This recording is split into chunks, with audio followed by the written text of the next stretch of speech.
So మీ అత్త వాళ్ళ side అంటే మీ హస్బెండ్ తన నేపథ్యం ఎలాంటిది? ఆయన కూడా ఒక నార్మల్ మిడిల్ క్లాస్ ఇది. ఓకే. వాళ్ళంతా ఇంకా మాది ఆయనది ఒకటే నేపథ్యం. అంటే సినిమా అనేది ఇలాకి వెళ్ళడం అనేది అసలు థాట్ కూడా లేదు, ఓకే.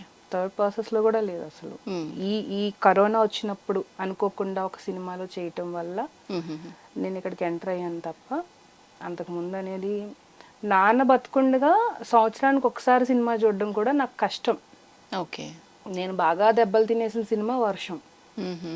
బాగా ఆయన సంక్రాంతి పందాల్లో ఉన్నారు తెలియదు అని నన్ను మోటివేట్ చేసి మా కజిన్లు ఇద్దరు వర్షం సినిమా మన థియేటర్లో వస్తుంది లక్కవరం రారా అంటే తెలియదు అని అపోహపడి వెళ్ళాను. ఓకే. ఆ థియేటర్లో షాపులు ఉంటాయి కదా, కూల్ డ్రింక్ షాపు, వాళ్ళు చూసి పాపగారు సినిమాకి వచ్చారని పందాల్లో ఉన్నాయనికి వెళ్ళి చెప్పారు. ఓకే. వచ్చి తర్వాత ఉతికారు బాగా. అదే నా లాస్ట్ థియేటర్ సినిమా నా పెళ్లి కాకముందు. ఓకే.